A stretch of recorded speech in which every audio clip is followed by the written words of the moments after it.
falo assim, eu também gosto de uma novinha, daí eu... Você gosta? Gosto. Não, a questão, sabe o que é? É que pra mim só parece novinha mesmo. Cara, tipo 17, 18, 20 anos.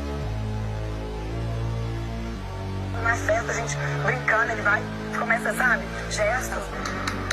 Vamos colocar a roupa? Você está no quarto com duas mulheres, eu quero você vestido. Ninguém é obrigado a te ver um velho, nojento, fedido de cueca. Eu tô roupa. Agora! Agora! Ele é nojento, ele é um pedófilo. Você tá vacilando. Colocar esse laércio logo no paredão, entendeu? É uma coisa que a gente faz, um estranho, esquisito. Você vai pra esse paredão, tomara que vai comigo, você vai ver o tanto que você é nojento. Nojento! Vem pra cá, Laércio.